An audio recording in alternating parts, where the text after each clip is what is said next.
Hi Sagittarius, it's Nick. I hope you guys are doing good. It's for all my Sagittarians, Sun, Moon, Rising, Venus, men, and women. As you can see, I'm back in the old setup, but this is going to be the last reading, probably the last week you'll ever see me here again. So take a look, say bye-bye, and off to the next place very soon. And before we get started, I would like to thank BetterHelp, H-E-L-P, for sponsoring this video. BetterHelp offers licensed therapists who are trained to listen and help you. Personally, tarot and astrology has been an amazing way to gain insight on different emotions, situations, blockages I go through, and although it can be an amazing way to overcome certain challenges, if these challenges are related to your mental health, it might then be more appropriate to speak to a licensed therapist. As some of you may already know, I'm in the middle of moving right now, and my life is changing very, very fast. And with these changes comes both exciting but also stressful and anxiety-driven mental and emotional ups and downs. So my therapist, Jeffrey, has been an amazing and great resource for me while I go through these major transitions in my life. He's really helped me process many of my worries and concerns by giving me space to kind of slow down my thoughts, which is not always easy, as you guys probably already know. He reminds me to never stop asking questions so I can figure out why I feel certain things to address the root cause and maybe help prevent it from becoming bigger than it has to be. So that has been really, really helpful for me. What's great is that you can talk to your therapist in a private online environment at your convenience, and they have a large network of over 20,000 therapists ready to help you that may not be available in your area. The website is easy to use. You just fill out a questionnaire to help assess your specific needs and what you're looking for, and then get matched with a therapist within 48 hours. You can then schedule a secure video or phone session, plus exchange unlimited messages, and everything you share is completely confidential. If for whatever reason you don't vibe with your therapist, you can request a new therapist at no additional charge anytime. So be sure to check them out and use my link below to get 10% off your first month at betterhelp.com/Nicloves, and that's BetterHelp, HELP.com/Nicloves. And thank you to BetterHelp for sponsoring this video. All right, guys, so we are covering your next weekly from May 30th till June 5th. And this week, guys, on the 30th, we have a new moon in Gemini. So new thoughts, new ideas, new conversations, maybe new friendships, lots of talking, lots of chatter, okay? And we also have Memorial Day, so happy Memorial Day. Hopefully you get a chance to hang out with friends, family, or you just get to relax, kick back, and enjoy your weekend. All right, and then on the 3rd, June 3rd, we have Mercury in Taurus going direct. So no more retrograde. It will be in shadow period for a little bit, but it's finally going direct, so we won't have as much mental confusion or mental fog. We'll be able to think more clearly, articulate our words a little bit better, and able to think more practically and logically, have more certainty behind our ideas, our thoughts, and our communication. So that's good, and not as many delays, hopefully.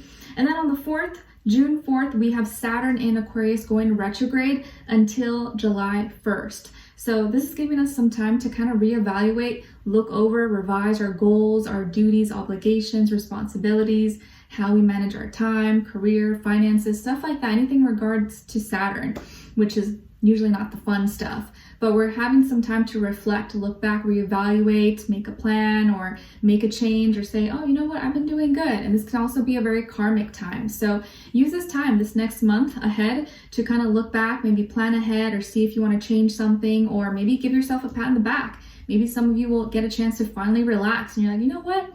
I've been doing so good. I'm proud of myself. I can kind of chill and relax a little bit now because I've really been putting in the work, and I can use this time now to relax. It is, I think, time when people are on vacation now, right? Or like finished school, graduating. So you may be able to relax a little bit at this time. All right. So we're going to be covering a little bit of health, work, and love. I'll have a link to the extended reading below in the description box if you're interested afterwards, okay?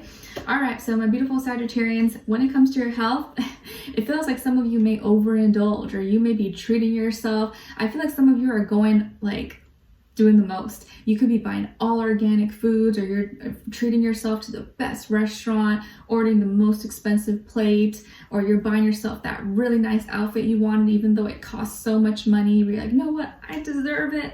I've been stressed. It's the end of the year. I can treat myself. Some of you may be real bougie this week. I feel like this could be a real bougie week for you, where you're just like buying the best of the best, treating yourself, and maybe you deserve it. Maybe you deserve it. I guess if this is your week, allow yourself to indulge. But I also would suggest maybe don't go too hard, but hey, do you, whatever makes you happy. But I feel like you may overindulge, or you just may be real bougie this week. You know what? I'm gonna go for sparkling water instead of tap water. I'm gonna get rosé instead of just a regular drink. I don't know, instead of just a margarita. I just feel like you may be more bougie than usual, or wanting to like upgrade something, upgrade equipment, or get a new gym outfit, or I don't know, something for your health. You're gonna want to like get the best. And I guess if it's for your health, then why not, right? It's a worth it investment. But yeah, I feel like this could be a very bougie week for some of you. But hey, who's to tell you what to do, not to do with your money, with your body, with anything like that? So treat yourself, I guess. And then when it comes to your, and it could be an earth sign that's influencing you, or maybe you have a friend, like an earth sign friend, like Taurus, Virgo, Capricorn, who's like, yeah, girl, or like, yeah, let's go do this. And it's like, you're like, oh my gosh, I really shouldn't be spending money doing this, but all right, I'll do it. It's fun. But then afterwards, you're like, did I really need that? Did I really need to do that? I kind of feel bad, but oh, whatever. It's just one time, just for fun. But yeah, you could have an earth sign friend or that earth energy around you that's kind of like, buy it, go order that. Maybe you go a little too far, have too much fun on online shopping or something. Okay, when it comes to your work, school, career, and finances, well, ta-da, I guess it makes sense. This is probably why you're splurging or indulging, because you're killing it. You are doing so good right now. Maybe you're getting a major payout. Maybe you're getting paid this week. Woot woot. You're getting an investment return, or you're getting passed down an inheritance, possibly a trust fund. Your career, your work, your finances is doing so good. Your business, your products, your services, whatever it is that you have going for you, like you're killing it. You're doing good. Or if you're in school, you probably got good grades. You probably like aced everything, or you passed. You did really well. And now maybe your family, your parents, or whatever are rewarding you, or you're just killing it. So whatever you're working on financially, you're like good to go. So I guess you have some room here to indulge and have some fun, buy some toys, treat yourself, have a vacation. Yeah, it feels like everything's coming to you, like abundance, happiness, success. A lot of you are very successful already, or you are on track towards major success. So congrats if you already are. And if you're getting there, like, it's just a matter of time. Like, you got this in the bag, girl, guy, and success, abundance is coming your way, or already in your life, and you deserve it. Don't feel bad about flaunting it. Okay, good job. So all your hard work is paying off, or all your hard work has paid off. All right. And then when it comes to your love, relationships, and dating, on your side, we have the King of Cups in reverse, Knight of Cups, and the Star. Nice. So some of you could have Aquarius somewhere in your chart, or maybe even have water, Cancer, Pisces, Scorpio somewhere in your chart. Okay. And then when it comes to this other person, it's going to be the past, present, or future situation, or all three, all the above. What's she doing? She's like looking. This can be the past, present, or someone from your future that you haven't met yet. So we have the King of Swords, Three of Swords in reverse, and the Knight of Swords in reverse.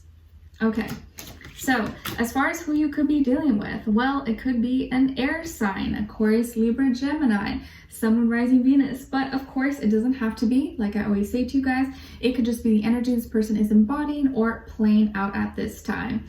All right, so I feel like this is someone who maybe is older than you, or maybe looks older, or the way they talk, the way they communicate sometimes is like, actually, no, I take that back. It's not older. It's like they can come off kind of serious, or like, so like not as like loving or as warm. Okay, I feel like you are the more like loving, emotional, warm, bubbly person, and they can seem kind of like cold or detached. And maybe that's not how they always are, but it feels like they're not the most like open, bubbly person. But it's like there's changes happening here, okay? I feel like your loving nature, your kind soul is kind of helping them to heal like from their, I guess, like very distant, emotionally detached ways, okay? In the past, I think this did hurt you, or maybe it has hurt you, that like sometimes you're really loving, really giving, or really open with them, and they can be kind of like very distant or cold, and that kind of hurts your feelings. You're like, man, am I like doing too much, or am I like, do I bother them? Do I annoy them? Sometimes I feel like I say things or I send them things and they kind of like barely respond, or they give me like one word answers and it makes me feel like they don't like me, or like that I'm bothering them. But I don't think that's the case. I think that this person may have had a tough upbringing, okay? They may have not had the most like healthy family unit growing up. Maybe they grew up with a single parent, or their family was not really loving. Maybe they were an orphan, maybe they were adopted, maybe they were, abused or neglected, abandoned. And so they kind of had to like fend for themselves or grow up on their own without having a lot of love around them. So they never learned how to be like open, vulnerable, loving. Maybe they never had love in their life, even as a child. And so this made them kind of rough around the edges, or kind of tough, kind of cold and detached. And so they don't really try to be this way, it just kind of became natural to them. It's kind of like this defense mechanism.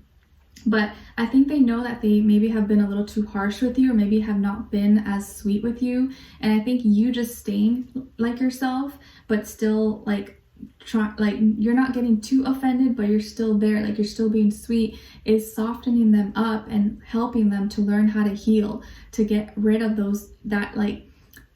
to see that being emotionally detached is not healthy. It's not like a good thing. It prevents you from finding love. It prevents you from having a solid, healthy connection with someone.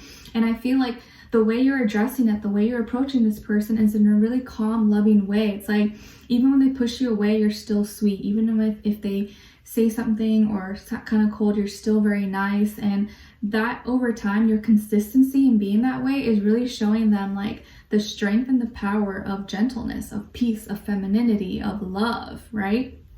And you not reacting in the same way that they react is showing them and teaching them how to really love and not be so like tough and hard around, or rough and hard around the edges.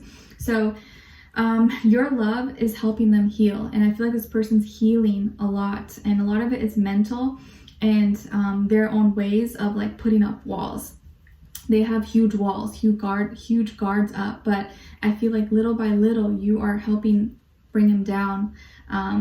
And this person sees that, and I feel like over time or throughout the week, you're going to feel like they're starting to open up a little bit more. They're starting to be a little bit better. They're starting to understand and let you in little by little. It's going to take time. It's not night and day, but I feel like your wish is going to come true with this person, and you're going to start to see and talk about their dreams, or they're going to start sharing things about themselves that help you connect, that help you see and understand them on a mental level. Because I think for this person, in order for them to really connect with you, they have to feel mentally connected to you first, especially if they're an air sign. This is really important to them. Like, talk to them, have conversations with them before you even try to get them to open up emotionally. Try to get in their head, understand their mentality, talk to them, like ask them about their dreams, like their ideas. Maybe let's say they have a hobby, like they like to write things, or they like to write books, or they like to draw. Like, talk about those things, like, oh, I'd love to see your drawings, I'd love to read your books or your poetry or whatever. They would love that. It would really help encourage them to open up to you. So connect with this person. Try connecting with them mentally first, and then they will connect with you emotionally. But with them, it's all mental. And I think you'll see that this person maybe had it rough growing up, or they dealt with a major heartbreak that just like hardened them, turned them ice cold. And they used to be maybe very reckless or very blunt and very direct, and not think about their words and like, oh, I don't care, I'm just going to be me and do what I want. But with you, it's like they're learning to soften up, and you just understanding them and talking to them, you're going to see they're going to see how unique you are, how different you are, and how you don't pressure them, you don't push them, but you give them space to be themselves, you understand them, and they're going to really like that. So with this energy, with this person, Sagittarius, try to talk to them and connect with them mentally first. Try to see what they like to think about, what they like to talk about, and then you will have their heart. But it first starts mental with them. But your wish is going to come true, and someone that maybe was once really difficult with you, could have hurt you, or maybe was really detached or cold, pushed you away, I think slowly is going to start opening up to you. You're going to be like, wow, like I didn't think this person would actually open up to me, but now they are, and it's like so cool. And they're going to see how unique you are in your approach, how you talk to them, how you're going to stand out. You're going to stand out from everybody they've ever dealt with, and this is going to make them more inclined to be close to you and open up to you. Okay, so things are going to work out. It's been a little bit hard maybe with them because they're kind of cold, detached a little bit, but this is just how they've become due to their upbringing. But it's not them trying to be this way. They just got to unlearn those ways and soften up. But I feel like you're helping them to heal in ways that maybe you don't even know you're doing. Okay, so we're going to dive in deeper and extend it to get more information to see where their energy is at, what are they thinking, what are they feeling when it comes to you, what they don't want you to know that maybe you should know, and what their next action move will be towards you, and then also your advice. Okay, so we'll continue on an extended. The link will be below. Hopefully I'll see you guys there. If not, I'll see you for our next reading. Take care. Bye.